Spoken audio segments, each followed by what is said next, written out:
Ce que je veux pour mon pays, Omar Alaoui, conseiller national du PAM, jeune conseiller de 21 ans, a décidé d'en faire un livre aux éditions Hardpoint sous forme d'un entretien fait avec un journaliste français, Vincent Perrault.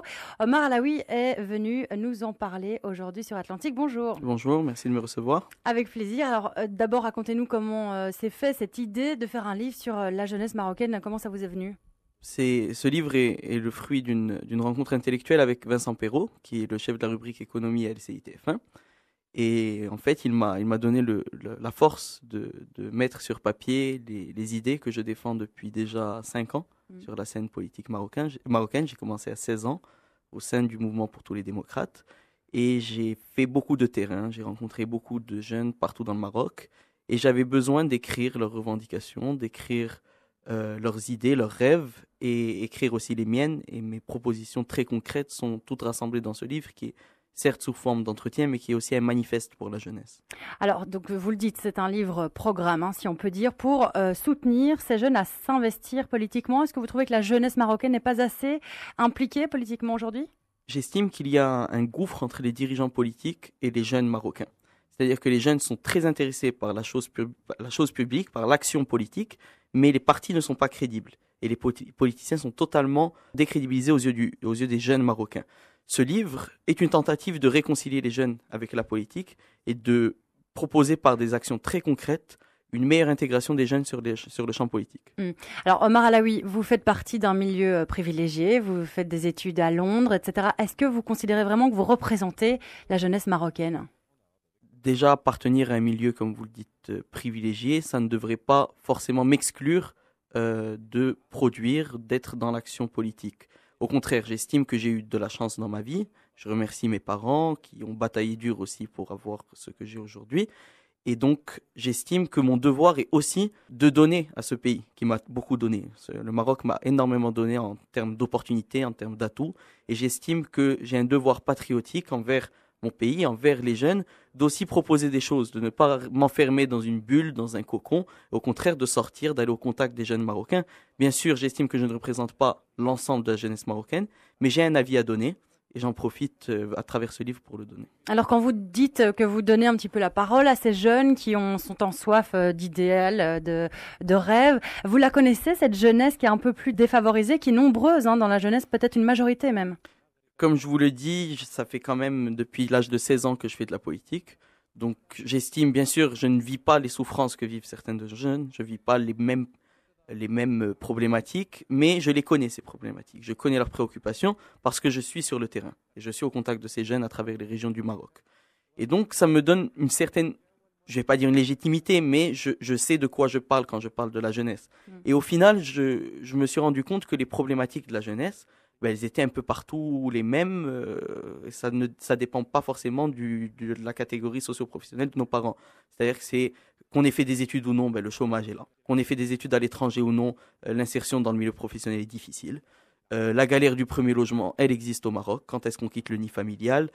Quand est-ce qu'on arrive à se marier ? Ça demande aussi des ressources financières. Le problème encore de l'emploi, de l'intégration politique. Le problème de la violence qui touche beaucoup de jeunes, la violence juvénile, tout ça, c'est des problématiques que connaissent tous les jeunes, quel que soit leur niveau social.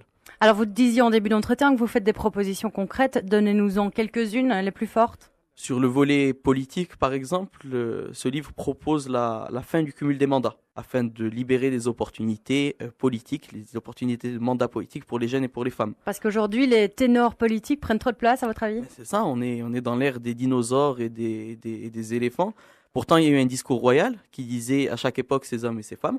Et on se retrouve avec une classe politique qui est totalement déphasée, qui continue à s'accrocher à ses fauteuils ministériels et autres. Il y a une place qui est accordée de plus en plus aux jeunes au Parlement. Vous avez vu des mesures qui ont été prises. C'est une mesure positive. D'ailleurs, dans mon livre, je propose de renouveler cette mesure lors des prochaines élections législatives, mais de l'étendre. C'est-à-dire que la dernière liste nationale était exclusivement masculine. Aujourd'hui, j'aimerais que la prochaine liste nationale des jeunes prenne en compte aussi les jeunes femmes. Alors, qu'est-ce que la jeunesse peut apprendre à ces dinosaures, comme vous le dites, politiques ? Peut-être que la jeunesse n'a pas énormément d'expérience politique, mais elle a de l'audace, elle a du courage, elle a des propositions qui sont innovantes. Donc je pense Par exemple ? Par exemple, sur le plan économique, je pense à une mesure qui a beaucoup plu aux jeunes, c'est la suppression de l'impôt pour les entrepreneurs juniors, à savoir les entrepreneurs de moins de 25 ans. Parce que c'est toujours très difficile de commencer à monter sa start-up, son entreprise. Et une mesure économique comme ça aiderait les jeunes, je pense, à investir et à créer de la richesse au Maroc. C'est un livre-programme, je le répète, vous l'avez dit vous-même. Ça veut dire que vous entrez en campagne pour le PAM en publiant ce livre ou pas? Déjà, c'est un livre qui n'est pas partisan. C'est un livre qui parle à toute la jeunesse, au-delà des clivages politiques.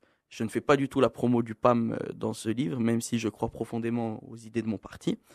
Mais oui, bien sûr que j'ai une ambition politique, que comme tout jeune politicien, j'ai envie un jour de me confronter au scrutin. Et je pense que ce livre est... En tout cas, si je me confronte au scrutin, c'est pas par ego, c'est pas par souci de pouvoir, mais c'est vraiment pour défendre des idées. Dans ce livre, il y a des idées.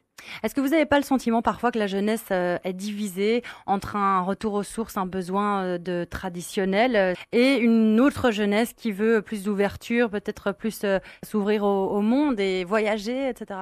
Je pense que ça, c'est plus une problématique de vieux. Moi, je trouve que la jeunesse marocaine réalise très bien la synthèse entre ce désir d'ouverture et cet attachement aux racines. On voit par exemple qu'un jeune Marocain est très attaché à la notion de famille. Il respecte beaucoup son père, il a l'amour de sa mère, mais il a aussi ce désir d'émancipation. Et donc la jeunesse... C'est pas incompatible, c'est ça que vous dites. C'est pas incompatible du tout, et la jeunesse a réussi la synthèse de l'authenticité et de la modernité. À qui est destiné votre livre? Quelles sont les ambitions que vous avez pour votre ouvrage? Ce livre est destiné à tous les Marocains de 7 à 77 ans, mais surtout aux jeunes. Où qu'ils soient à l'étranger, les étudiants marocains à l'étranger, que ce soit nos étudiants ici, nos jeunes ruraux, nos jeunes citadins. Ce livre parle vraiment à toute la jeunesse dans sa diversité et dans sa richesse. Et vous savez qu'il y a beaucoup de problèmes en termes de lecture des jeunes. Les jeunes n'aiment pas lire. Est-ce que vous êtes sûr que votre cible va être atteinte? C'est le pari de mon éditeur qui ont cru en un jeune Marocain qui avait envie de transmettre ce désir de lire. C'est pour ça que c'est un prix très accessible, 50 dirhams, ce sera dans toutes les librairies du Royaume du Maroc. Et on espère que ce livre, parce qu'il est différent des autres, parce qu'il n'y a pas de langue de bois, parce que c'est écrit par un jeune pour les jeunes, pourra donner peut-être l'envie à quelques jeunes de lire. Ils lisent sur Internet. Alors pourquoi il ne lirait pas un livre sur papier? Alors, vous avez 21 ans, je le rappelle, vous êtes conseiller national du PAM. On a envie de savoir quelles sont vos ambitions politiques. Vous vous voyez comment dans 10, 20 ans? À quel poste? Déjà, je trouve que la politique, ça ne devrait pas être un métier. On ne devrait pas faire carrière en politique. C'est une vocation, c'est un engagement. Donc, moi, mon corps de métier, je l'ai choisi, ce sera la diplomatie. Je fais des études de relations internationales. Futur ministre des Affaires étrangères, par exemple? Je serai là où l'État, où mon pays aura besoin de moi. Mais je trouve qu'il n'y a rien de mal à avoir de l'ambition tant qu'elle n'est pas démesurée et tant qu'elle n'est pas infondée. Quand on a les idées et les compétences pour arriver à un certain poste, à une certaine responsabilité, il faut l'assumer, il faut s'en donner les moyens. Mais toujours avec une bonne intention et avec une démarche patriotique. Très bien, on en reparlera dans quelques années. Alors, merci beaucoup Omar Alaoui d'avoir été avec nous. Je rappelle le titre de votre livre, Ce que je veux pour mon pays, aux éditions Artpoint, donc un livre coécrit avec le journaliste français Vincent Perrault. Merci. Merci beaucoup.